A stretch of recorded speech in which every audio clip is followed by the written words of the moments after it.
baik, sebentar ini kami akan menikmati firman-Mu. Engkau kuduskan layakan kami, berkati kami semua supaya firman-Mu jadi kekuatan bagi kami. Firman-Mu memberkati kami semua. Urapi dan pakai hamba-Mu Tuhan, sehingga dia dapat menyampaikan firman-Mu Tuhan pada saat pagi hari ini. Terpuji nama-Mu, kami siap nikmati firman-Mu. Dalam nama Yesus, haleluya, haleluya, amin.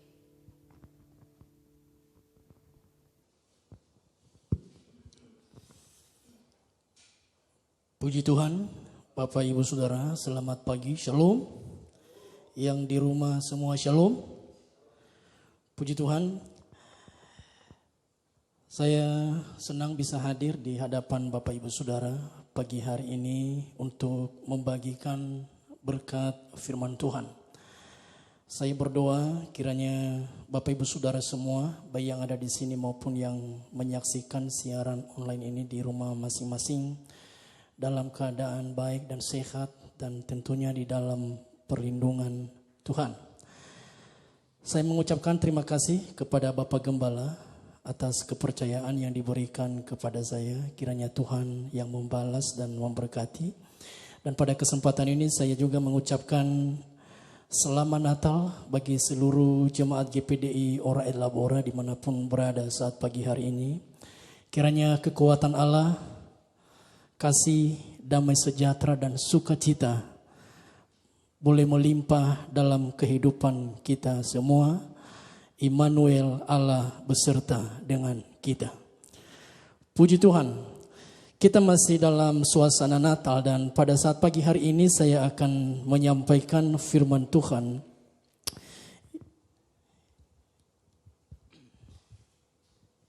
yang saya beri judul Natal sebagai sebuah peristiwa.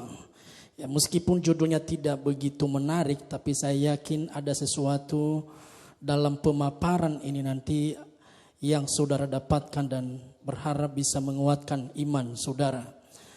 Nah, mengapa Natal sebagai sebuah peristiwa penting bagi Bapak Ibu untuk saudara ketahui? Sebab Natal itu bukanlah hasil dari sebuah karya seni. Natal bukan pula hasil karya tulis atau kisah fiksi. Natal bukan pula hasil karya imajinasi manusia. Tetapi Natal adalah sebuah karya ilahi yang terjadi dalam sebuah peristiwa nyata. Kurang lebih 2000 tahun yang lalu dalam sejarah peradaban manusia. Pertanyaannya adalah, jika Natal adalah sebuah peristiwa, peristiwa apa? Tentu ada banyak hal atau sisi yang dapat dijelaskan tentang mengapa Natal disebut sebagai sebuah peristiwa. Di antaranya saya akan sampaikan, disebut sebagai sebuah peristiwa karena Natal adalah peristiwa di mana Allah menjadi manusia atau mengambil rupa manusia. Disebut sebagai peristiwa karena Natal juga adalah peristiwa di mana Allah datang untuk menyelamatkan manusia yang berdosa. Disebut sebagai suatu peristiwa karena Natal adalah peristiwa di mana Allah datang merendahkan diri, bahkan mengosongkan dirinya. Natal disebut sebagai peristiwa karena Natal adalah peristiwa di mana Allah datang sebagai terang dunia. Disebut sebagai peristiwa karena Natal adalah peristiwa di mana Allah datang mendamaikan dirinya dengan manusia. Natal juga adalah peristiwa di mana Allah hadir sebagai Immanuel, Allah beserta kita di tengah-tengah umatnya. Itulah mengapa saya katakan Natal adalah sebuah peristiwa. Tapi Natal sebagai sebuah peristiwa yang ingin saya bagikan kepada kita saat pagi hari ini tidak menyangkut pada peristiwa-peristiwa yang tadi sudah saya sampaikan. Tetapi Natal sebagai sebuah peristiwa saya sampaikan dalam hal yang lain. Hal yang lain itu apa? Saya ajak Bapak Ibu Saudara untuk melihat Injil Matius pasal 2 ayat 1 sampai ayatnya yang ke-12. Tetapi saya hanya membacakan beberapa ayat saja, ayat 1, ayat 2, ayat 9, 10, 11, dan 12. Demikian bunyinya. Sesudah Yesus dilahirkan di Betlehem di tanah Yudea pada zaman Raja Herodes, datanglah orang-orang Majus dari timur ke Yerusalem, ayat 2, dan bertanya-tanya, di manakah dia raja orang Yahudi yang baru dilahirkan itu? Kami telah melihat bintangnya di timur dan kami datang untuk menyembah dia.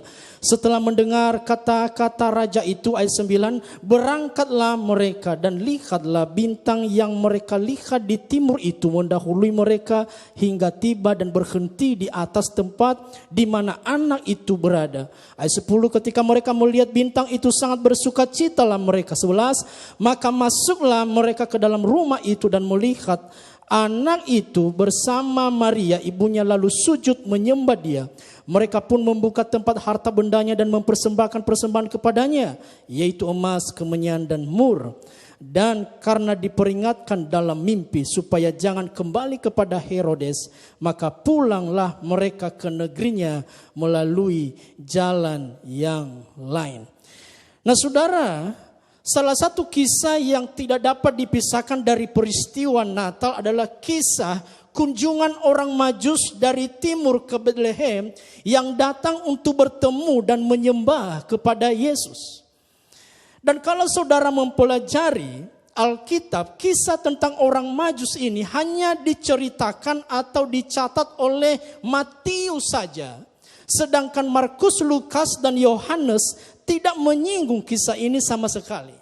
Nah, apa yang melatar belakangi Matius menulis kisah ini?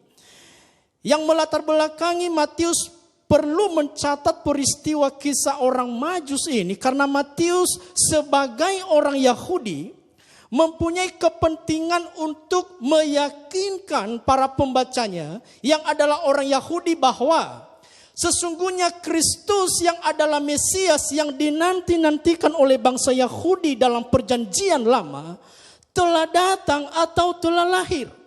Itu sebabnya Matius dalam Injilnya banyak mencatat peristiwa-peristiwa tentang Kristus dan menghubungkannya dengan perjanjian lama untuk membuktikan bahwa Kristus adalah jawaban dan sentral dari berita perjanjian lama.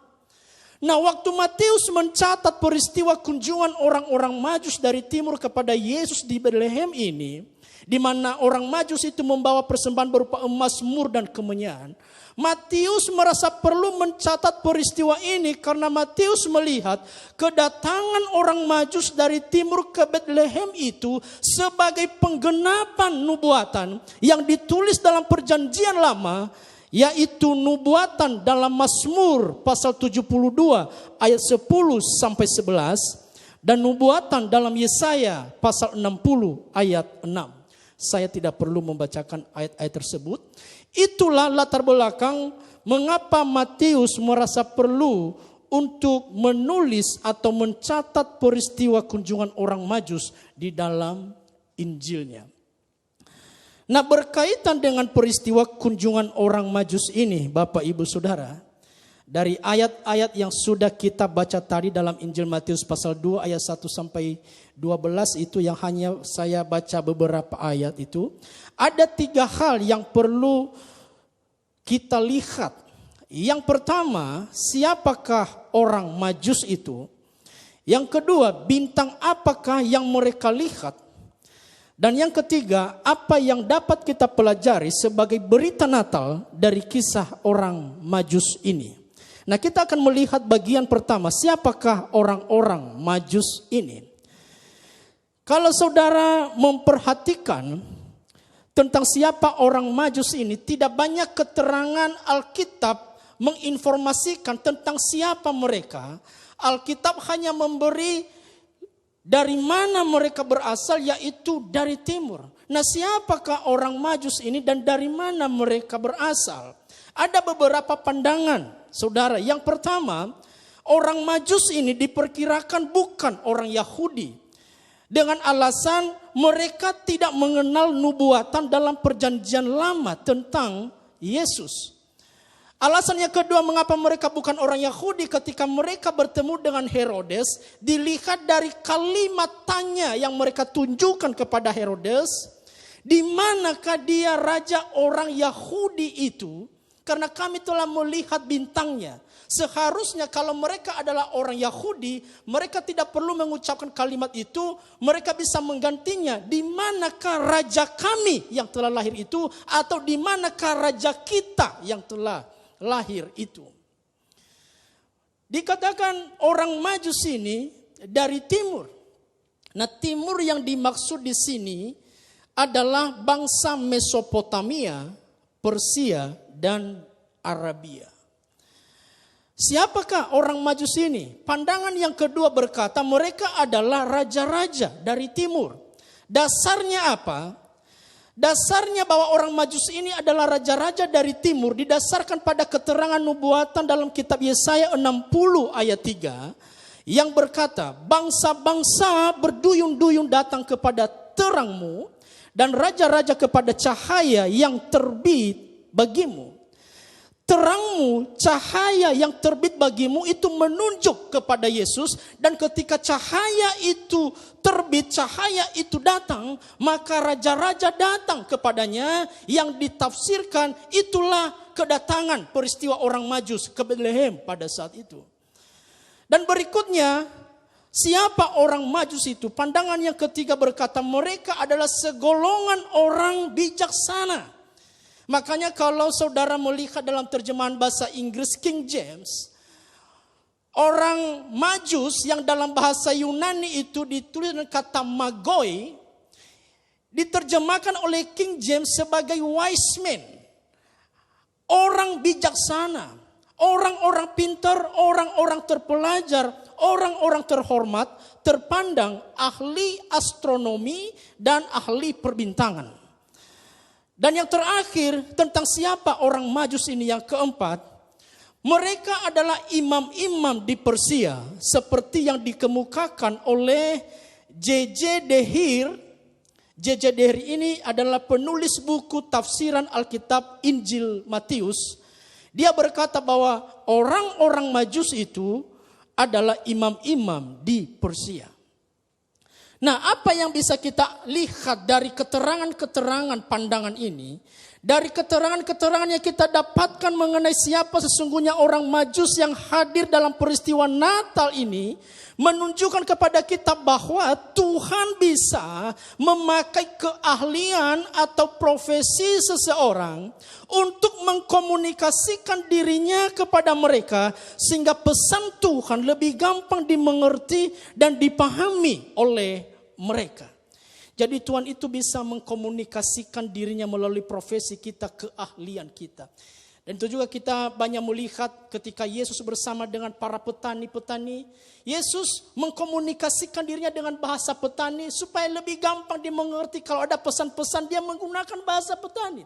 Ketika dia bergaul dengan nelayan, di sana dia mengkomunikasikan dirinya dengan bahasa nelayan. Dia memberikan pesan dengan bahasa-bahasa nelayan supaya lebih gampang diterima pesan apa yang dia sampaikan. Dan itu yang bisa kita ambil dari kehadiran orang Majus yang datang kepada Yesus dari timur ke Betlehem dan menyembah Yesus. Tuhan bisa memakai keahlian atau profesi seseorang untuk mengkomunikasikan dirinya kepada mereka, sehingga pesan Tuhan lebih gampang dimengerti dan dipahami oleh mereka.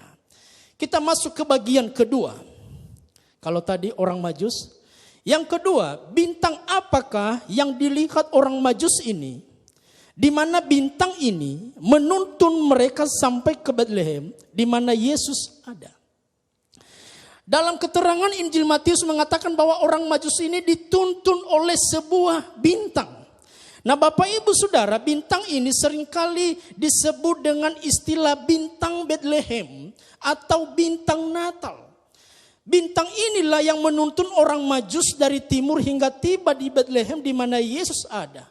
Bahkan kalau kita memperhatikan bagaimana peranan bintang dalam menuntun orang Majus itu sampai ke Betlehem, boleh dikatakan akurasi ketepatan dari tuntunan bintang itu sangat tinggi dan sangat sempurna. Mengapa? Karena ketika bintang itu berhenti, ia berhenti persis tepat di atas rumah di mana Yesus ada, sehingga orang Majus itu yang sedang mencari Yesus, bertemu Yesus oleh tuntunan bintang tersebut. Nah, pertanyaan itu bintang apa? Soal bintang apa yang menuntun orang Majus itu ke Bethlehem, sebetulnya sampai sekarang tidak diketahui secara pasti. Semua pandangan-pandangan yang dimunculkan itu bersifat spekulatif. Kalau bersifat spekulatif berarti itu tidak bisa dipegang sebagai sebuah kebenaran. Apa pandangan-pandangan yang bersifat spekulatif itu? Yang pertama, bintang itu ada yang berkata bintang semacam meteor. Yang lain berkata bintang itu adalah konjungsi planet. Konjungsi planet itu adalah sebuah peristiwa di mana beberapa planet berada dalam satu garis dengan bulan, sehingga dia memiliki terang yang lebih daripada bintang-bintang yang lain. Ada yang berkata juga bintang itu adalah semacam komet. Dan ada pula yang berkata bintang itu adalah supernova atau bintang meledak yang cahayanya itu bisa ribuan kali lebih terang dari bintang biasa. Namun dari semua pandangan yang muncul tentang bintang tersebut, yang perlu Bapak Ibu ketahui, telah disimpulkan bahwa tidak ada yang cocok dengan pandangan-pandangan soal bintang yang spekulatif itu. Seperti yang dilihat oleh orang Majus. Artinya bintang yang dilihat oleh orang Majus dengan bintang yang dicoba dipahami secara spekulasi itu berbeda. Mengapa? Karena dari semua teori dan spekulasi mengenai bintang tersebut, tidak ada yang bisa membuktikan kebenarannya bahwa bintang itulah yang menuntun orang Majus untuk bertemu dengan Yesus di Bethlehem. Tapi Alkitab dengan jelas berkata bintang itu berbeda sendiri dari yang lain, unik, bisa bergerak, dan hanya orang Majus saja yang tahu bintang itu. Dan bahkan bintang itu bisa menuntun mereka dengan begitu akurat menuju lokasi di mana Yesus ada. Nah, hal ini menunjukkan apa? Menunjukkan bahwa tidak ada seorang manusia pun dalam dunia ini, seahli apapun dia, sepakar apapun dia, sepintar apapun dia, sehebat apapun dia, dapat menyelami pekerjaan Tuhan. Tidak ada. Saya percaya bahwa jika bintang itu berjalan dan bergerak kemudian menuntun orang Majus itu menuju titik lokasi di mana Yesus ada, itu adalah pekerjaan Tuhan yang luar biasa. Hanya Tuhan yang bisa membuat bintang itu bergerak dan berjalan ke arah yang Tuhan kehendaki. Itu penjelasan tentang bintang. Kita masuk di bagian terakhir, bagian ketiga. Pelajaran apa yang dapat kita ambil sebagai berita Natal dari kisah orang Majus ini? Saya akan menyampaikan 3 hal. Yang pertama, pelajaran yang dapat kita ambil sebagai berita Natal dari kisah orang Majus ini. Natal adalah peristiwa yang memperlihatkan kepada kita bahwa Allah bisa memerintahkan apapun untuk keperluan kita. Yang percaya katakan amin. Mengapa dikatakan seperti itu? Dalam ayat bacaan kita tadi memperlihatkan bagaimana orang Majus itu mereka sedang dalam satu keperluan. Mereka punya kebutuhan, mereka punya pergumulan. Keperluan, pergumulan mereka apa? Mereka ingin bertemu dengan Yesus. Itu pergumulan mereka. Itu kebutuhan mereka, itu keperluan mereka. Tapi masalahnya adalah di mana Yesus itu berada. Tetapi kita melihat saudaraku yang dikasihi oleh Tuhan, untuk menjawab kebutuhan, keperluan orang Majus itu yang begitu rindu untuk bertemu dan menyembah Yesus, Tuhan memerintahkan sebuah jalan keluar yang di luar akal manusia, di mana Tuhan menunjukkan bintang kepada mereka dan memerintahkan bintang tersebut bergerak menuju ke arah di mana Yesus ada, dan ketika mereka mengikuti bintang itu, terjawab pergumulan atau kebutuhan mereka. Keunikan bintang ini sebetulnya bukan terletak pada sebagai tanda kelahiran Mesias, tapi pada bagaimana bintang itu bisa bergerak dan berjalan menuju orang Majus itu, menuntun orang Majus tersebut. Kalau bintang itu hanya sekedar terlihat sebagai tanda dan tidak bergerak, maka itu tidak akan berarti apa-apa buat orang Majus. Tapi bintang itu dikatakan bergerak. Bintang itu adalah sesuatu yang unik, beda dari yang lain. Dan nampak kepada orang Majus, dan orang Majus mengikutinya. Dan akhirnya mereka tiba di rumah di mana Yesus ada. Saya percaya ini peristiwa bintang bergerak bukan fenomena alam biasa atau kebetulan. Bagaimana bisa bintang itu bergerak dan menuntun orang Majus ke Bethlehem?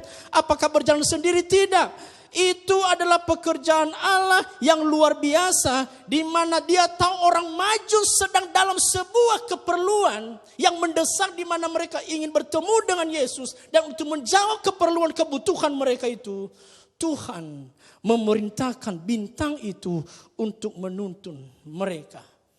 Bahwa Tuhan yang memerintahkan bintang itu dasarnya di mana? Ayub pasal 9 ayat 4 sampai 7. Telah disinggung oleh Ibu Gembala minggu lalu. Ayub 9 ayat 4 sampai 7. Allah itu bijak dan kuat. Siapakah dapat berkeras melawan Dia dan tetap selamat? Ayat 5. Dialah yang memindahkan gunung-gunung dengan tidak diketahui orang, yang membongkar bangkirkannya dalam murkanya, yang menggeserkan bumi dari tempatnya sehingga tiangnya bergoyang-goyang. Ayat 7. Yang memberi perintah kepada matahari sehingga tidak terbit, dan mengurung bintang-bintang dengan meterai. Yang menjadi poin saya adalah, kalau Tuhan sanggup mengurung bintang-bintang itu, sehingga bintang itu tidak bisa bergerak kemana-mana, bukankah Dia juga sanggup memerintahkan bintang-bintang itu untuk bergerak dan berjalan sesuai dengan kehendak-Nya? Kebenaran ini harus Bapak Ibu ketahui dan harus pegang untuk menghidupkan iman kita, terlebih di masa-masa pandemi COVID-19. Seperti Bapak Gembala kemarin tanggal 25 mengingatkan kepada kita, Natal kita tahun ini adalah Natal kelabu. Kenapa? Karena tidak ada sesuatu yang meriah. Bahkan kita oleh COVID-19 ini menghantam semua bagian-bagian penting dalam kehidupan kita. Sehingga kita terpaksa harus masuk menghadapi sebuah pergumulan dan persoalan yang berat. Pergumulan dalam pelayanan, pergumulan dalam kehidupan, dalam keluarga, dalam usaha, dalam bisnis, ekonomi, keuangan, dan bahkan kesehatan. Tapi yang saya mau sampaikan, perhatikan baik-baik berita Natal yang pertama. Kalau Allah bisa menjawab keperluan dan pergumulan orang Majus dengan memerintahkan bintang bergerak dalam hidup mereka, Tuhan yang sama juga bisa memerintahkan apapun untuk menjawab yang engkau butuhkan dalam hidupmu, dalam pelayananmu, dalam keluargamu, dan dalam ekonomimu. Yang percaya katakan amin. Dalam Alkitab, Bapak Ibu Saudara, kita bisa menjumpai banyak peristiwa di mana Allah memerintahkan apapun untuk menjawab keperluan umatnya. Di antaranya Tuhan memerintahkan burung gagak untuk memenuhi keperluan Nabi Elia di saat berada di sungai Kerit. Burung gagak tersebut membawa roti kepada Elia 2 kali dalam sehari, pagi dan petang. Tuhan memerintahkan angin timur untuk membelah laut Teberau sehingga bangsa Israel bisa melewatinya berjalan di tanah yang kering. Karena pergumulan mereka untuk menyeberang itu ada laut, dan Tuhan jawab dengan memerintahkan angin timur untuk membelah laut tersebut. Tuhan menurunkan hujan roti dari langit yang dikenal sebagai mana oleh bangsa Israel, sehingga keperluan makan mereka selama di padang gurun tercukupi. Ketika orang Israel ingin makan daging, Tuhan perintahkan burung puyuh datang sampai menutupi perkemahan mereka. Ketika orang Majus ingin bertemu dengan Yesus, tapi mereka tidak tahu Yesus itu ada di mana, Tuhan perintahkan bintang bergerak dan menuntun perjalanan mereka. Artinya apa? Tuhan bisa memerintahkan apapun untuk menjawab keperluan kita. Yang mengerti katakan amin. Ketika engkau dalam masalah, Tuhan bisa memerintahkan jalan keluar dalam masalahmu. Ketika engkau dalam kekurangan, Tuhan bisa memerintahkan kecukupan, bahkan kelimpahan berkah di dalam kehidupanmu. Ketika engkau dalam keadaan sakit, Tuhan bisa memerintahkan kesembuhan buat penyakitmu. Bahwa Tuhan sanggup memerintahkan berkah dalam hidup kita. Ada banyak ayat dalam Alkitab untuk memberi pemahaman kepada kita untuk mempercayai bahwa jangan pernah meragukan Tuhan dalam hidupmu. Ketika hal-hal yang kau butuhkan sepertinya sudah tidak ada jalan keluar, percayalah sebagaimana Allah memerintahkan bintang bergerak untuk menjawab keperluan orang Majus, demikian juga hal yang sama Dia akan lakukan dalam hidupmu untuk memberkati engkau.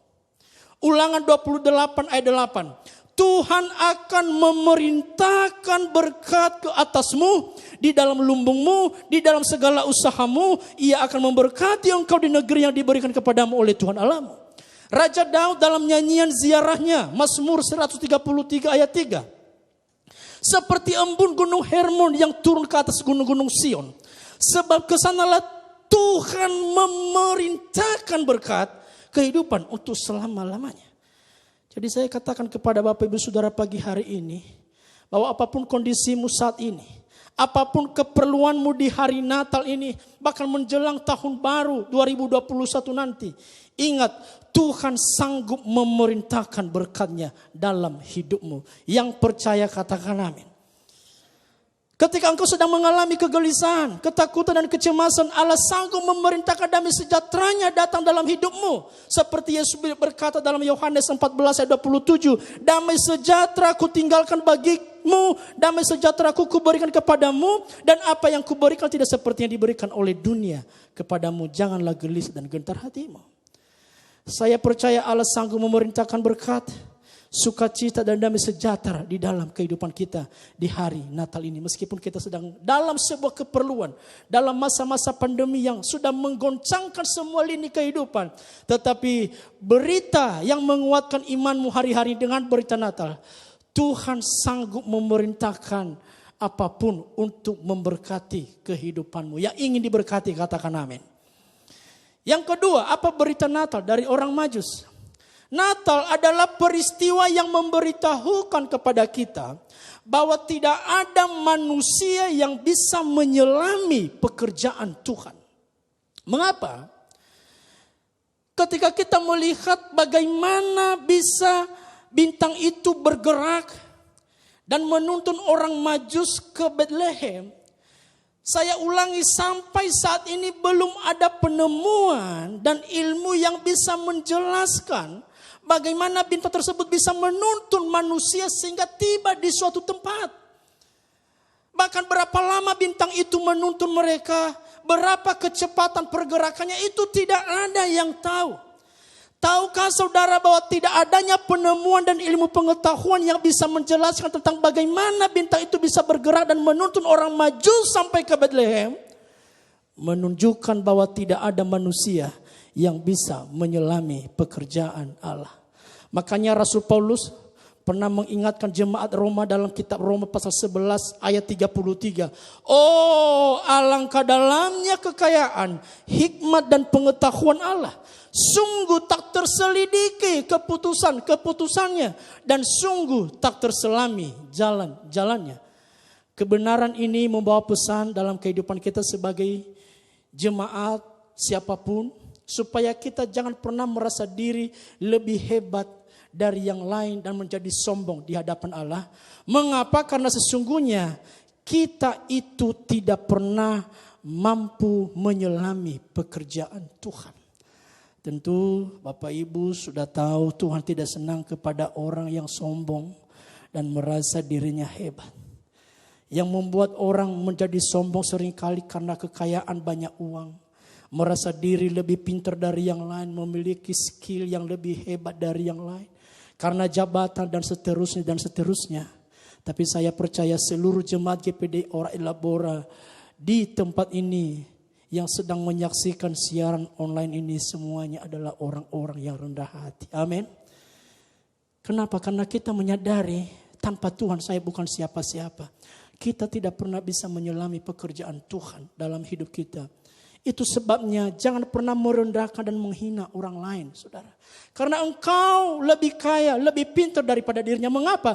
Sebab engkau tidak bisa menyelami jalan Tuhan dan rancangan Tuhan dalam hidupnya di masa yang akan datang. Hari ini engkau bisa melihat dia miskin atau bodoh. Tapi besok-besok siapa tahu. Suatu saat bisa saja dia menjadi orang kaya. Menjadi orang yang lebih pintar daripada dirimu.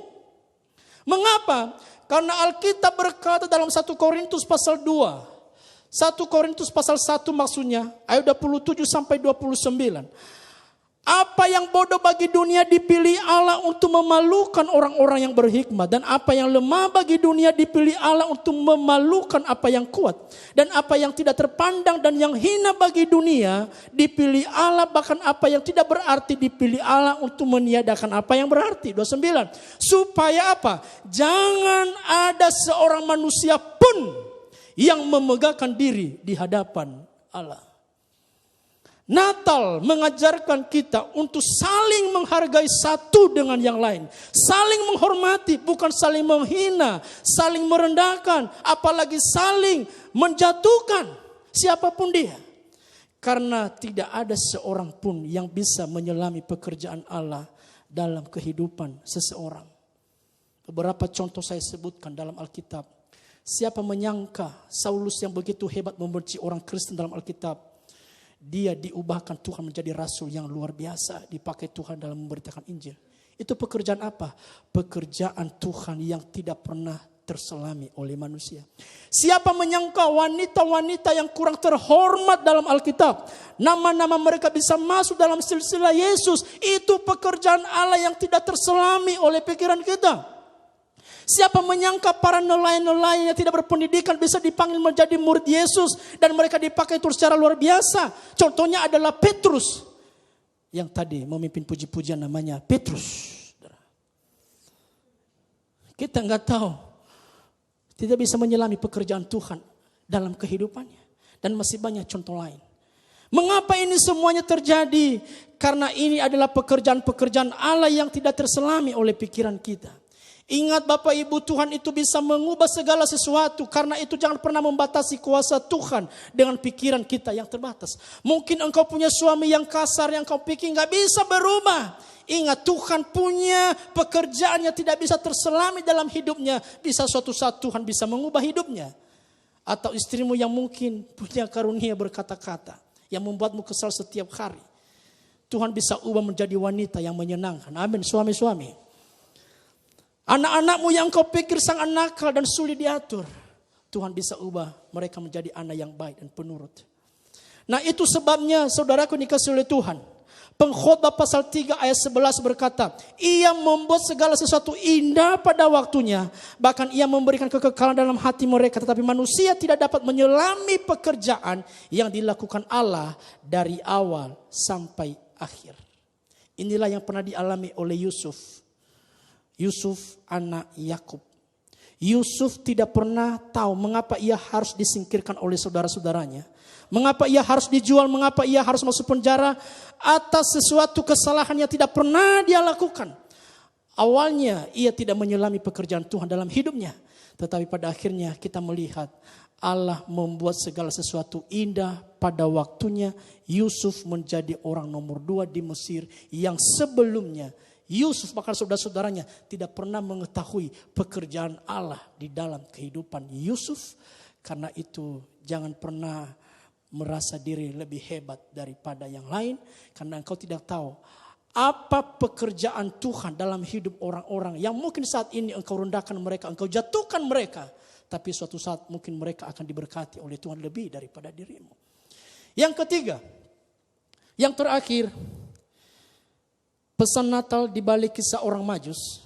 Natal adalah peristiwa yang mengingatkan kepada kita agar jangan menjadi orang Kristen yang hanya cukup tahu tentang Tuhan. Saudara lihat tadi dalam cerita itu, orang Majus itu dikisahkan oleh Matius dalam peristiwa Natal. Mereka datang dari timur karena ada bintang yang menuntun mereka. Dan mereka tahu bintang itu adalah tanda lahirnya seorang raja dan dia itu bukan seorang manusia. Menurut ilmu mereka, mereka paham bahwa itu adalah bintang tanda lahirnya seorang raja, yaitu raja orang Yahudi yang adalah Tuhan. Pertanyaannya begini, saudara kasih Tuhan, bisa enggak mereka cukup tahu bahwa bintang itu adalah tanda lahirnya seorang raja tanpa mereka harus pergi ke sana? Bisa saja. Bisa saja yang artinya mereka cukup tahu. Tetapi kita lihat dalam kisah ini, ternyata orang Majus ini mereka bukan tipe orang yang cukup puas dengan tahu tentang Tuhan, tahu tentang tandanya, tahu tentang kehebatannya. Tapi mereka mengikuti bintang itu, mereka ingin mengalami perjumpaan dengan Kristus di dalam kehidupan mereka. Perginya orang Majus itu bertemu dengan Yesus melalui tanda bintang itu. Saya katakan menunjukkan orang Majus ini tidak puas menjadi orang yang cukup tahu.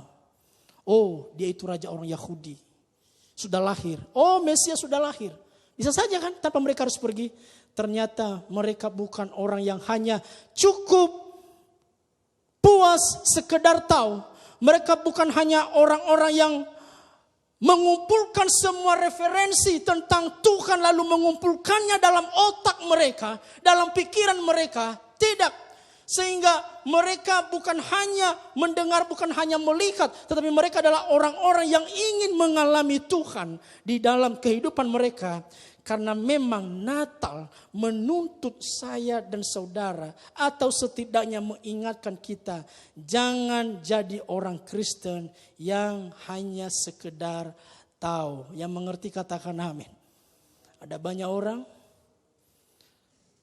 punya pengetahuan yang luar biasa.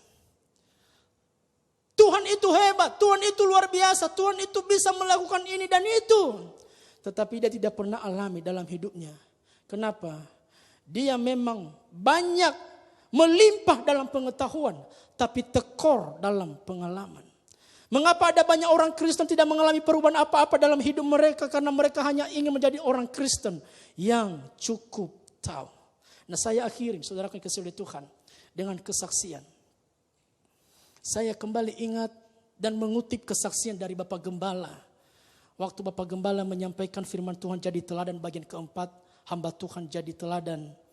Untuk memastikan inilah kehendak Tuhan dalam hidup kita. Supaya kita jangan menjadi orang Kristen yang hanya sekedar tahu tapi tidak pernah mengalami Tuhan dalam hidup kita. Bapak Gembala pada saat itu mengatakan, menjelaskan kepada kita dalam firman Tuhan sebelum firman Tuhan masuk. Ada 3 alasan mengapa Bapak Gembala mengalami sakit. Yang pertama menggenapi ayat emas yang beliau dapatkan awal Januari tahun 2020, Matius 11 ayat 28. Kita nggak usah baca. Yang kedua, Bapak Gembala mengatakan supaya Bapak Gembala terus menghidupkan firman. Firman yang mana? Firman yang Bapak Gembala memang sampaikan di ibadah kaum pria pada saat itu. Di kaum pria dengan judul respon yang benar. Di tengah masalah yang diangkat dari peristiwa kota Ziklag yang terbakar. Di mana keluarga Daud dan pengikutnya mengalami hal yang sama tapi memiliki respon yang berbeda. Dan yang ketiga, Bapak Gembala mengatakan dalam masa-masa kondisi kesehatan yang kurang baik yang dialami, dia mendapatkan 2 Korintus pasal 1 ayat 3 sampai 4 yang intinya supaya Bapak Gembala bisa memberi penghiburan bagi orang lain dengan penghiburan yang ia dapatkan dari Tuhan. Yang saya tersentak adalah ketika Bapak Gembala mengatakan alasan yang kedua kenapa ia sakit, supaya saya terus menghidupkan firman. Saudara tahu apa yang saudara tangkap dari kalimat itu? Yang saya tangkap adalah jangan hanya sekedar orang yang tahu firman, tetapi saudara tidak pernah melakukannya dalam hidup saudara. Saya hamba Tuhan, saudara Kristus, saya jujur, memang kadang-kadang saya sering takut sebetulnya. Nah, saya saksikan ini, saya bergumul, saya mau menjadi hamba Tuhan yang cukup tahu tentang Tuhan, dia hebat, dia luar biasa, atau saya hanya sekedar tahu tapi saya tidak pernah mengalami. Sejujurnya, saudaraku, ketika ada jemaat kita yang meninggal, lalu dikabarkan akan dikuburkan dengan acara protokol COVID. Lalu saya sedang tidur. Waktu kita mendengar saja jemaat itu sudah tidak ada, kita sudah kaget, gemeter kita.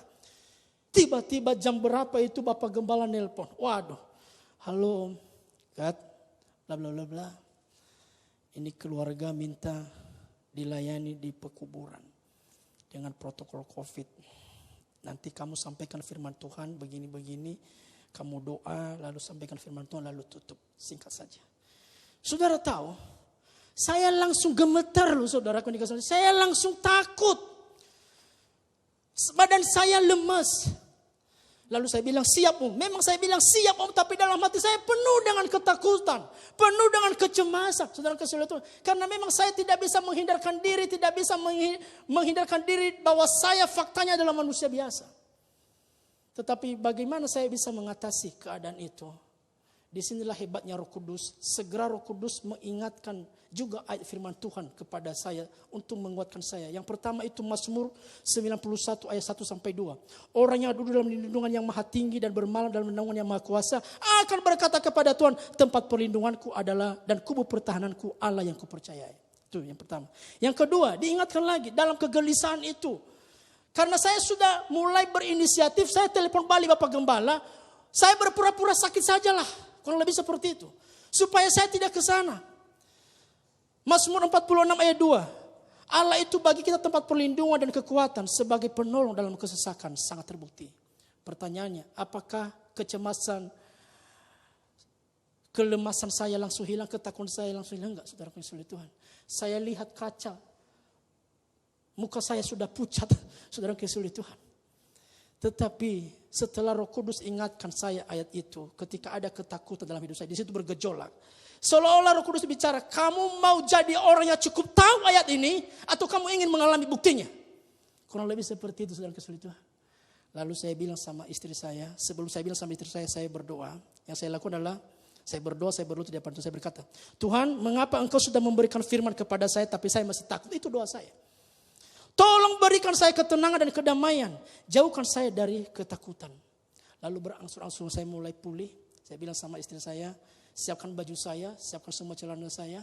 Dan saya disuruh menelepon waktu itu Ibu Emi untuk memastikan jam berapa. Nah, apa yang terjadi, saudara-saudara? Apa yang saya pelajari? Seorang hamba Tuhan pun ditantang. Engkau seorang hamba Tuhan yang hanya punya pengetahuan, atau engkau melakukan firman Tuhan itu atau tidak. Tetapi saya berkata kepada kita pada saat pagi hari ini, ketika engkau menjadi orang Kristen yang mau melakukan firman, bukan hanya sekedar kaya dalam pengetahuan, maka engkau akan menyaksikan pertolongan demi pertolongan, keajaiban demi keajaiban Tuhan dalam hidupmu. Yang percaya katakan amin. Ketika saya sampai di sana, saya pakai baju APD, astronot, saudara kasih Tuhan. Lalu setelah selesai, saya pulang, saya mandi. Sampai hari ini saya sehat. Artinya apa?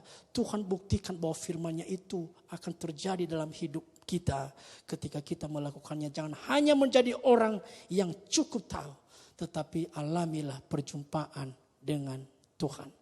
Puji Tuhan, saudara kasih Tuhan. Kalau saudara sedang dalam pergumulan di masa pandemi ini, sekali lagi, berita Natal yang perlu saudara dengar, Tuhan bisa memerintahkan apapun untuk memberi pertolongan dalam kehidupan kita. Mari kita bangkit berdiri semua.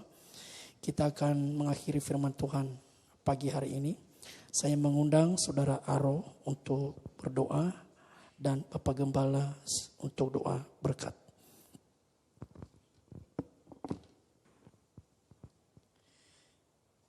Tuhan, kami sangat bersyukur buat firman-Mu yang telah disampaikan oleh hamba-Mu. Firman-Mu sangat menguatkan kami, mengingatkan kami Tuhan, bahwa kami tidak perlu ragu akan Tuhan dalam kehidupan kami. Di saat kami ada dalam keadaan sakit, Tuhan yang sanggup menyembuhkan kami. Di saat kami ada dalam masalah, persoalan, pergumulan, Tuhan yang sanggup memberikan jalan keluar dalam kehidupan kami.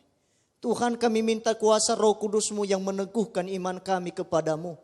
Jauhkan kami di dalam segala ketakutan, kekhawatiran dan keraguan-raguan akan Tuhan dalam hidup kami. Biar kami berjalan bersama Tuhan dan mengalami Tuhan dalam kehidupan kami. Ajar kami untuk mengenal Engkau secara pribadi Tuhan. Ajar kami untuk mengalami Tuhan dengan luar biasa dalam kehidupan kami. Di tengah-tengah dalam segala keadaan yang kami alami saat-saat ini Tuhan. Kami mengerti, kami tahu. Keadaan saat ini Tuhan membuat kami takut, khawatir. Membuat kami secara manusia, membuat kami cemas Tuhan dengan keadaan saat ini. Tapi saat ini firman-Mu sangat menguatkan kami. Sangat membuat kami bersemangat lagi. Bahwa di dalam Tuhan ada jawaban, ada kepastian, ada pengharapan, ada mujizat di dalamnya Tuhan.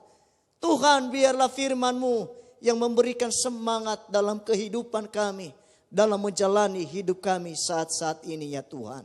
Terima kasih Tuhan, berkati hamba-Mu yang telah menyampaikan firman-Mu. Urapa dan kuasa hikmat Allah menyertai hamba-Mu dimanapun dia melayani Tuhan. Dan dimanapun dia berada, nama Tuhan dipermuliakan dalam kehidupan hamba-Mu. Terima kasih buat semua anugerah-Mu dan seluruh pelayan-pelayan-Mu yang telah terlibat hari ini Tuhan dalam pelayanan. Engkau pakai mereka secara luar biasa. Pakai mereka semakin heran, semakin luar biasa dalam melayani pekerjaan-Mu. Sehingga nama Allah dipermuliakan dalam kehidupan mereka Tuhan. Berkati kami semua dimanapun kami berada. Jemaat Tuhan yang ada di rumah Tuhan, tolong mereka dalam pergumulan masalah yang mereka alami. Berikan jalan keluar Tuhan. Dan ajar mereka untuk berharap, bersandar, berharap terus kepadamu. Dan mengandalkan Engkau sepenuhnya Tuhan. Sehingga mereka berpegang terus kepadamu. Dan menjadi jawaban dalam setiap kehidupan mereka.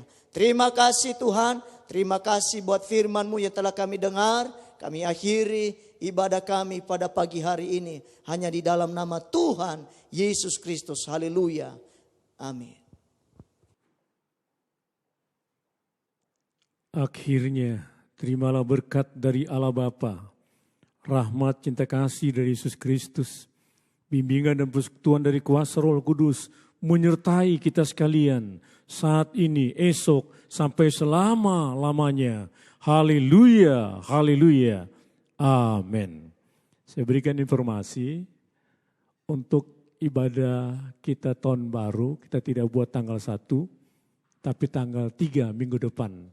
Jadi ibadah minggu depan itu bukan lagi online, tapi ibadah offline secara langsung. Jadi jemaat bisa datang di rumah Tuhan di GBD Elbra Tanjung Karang. Tuhan berkati.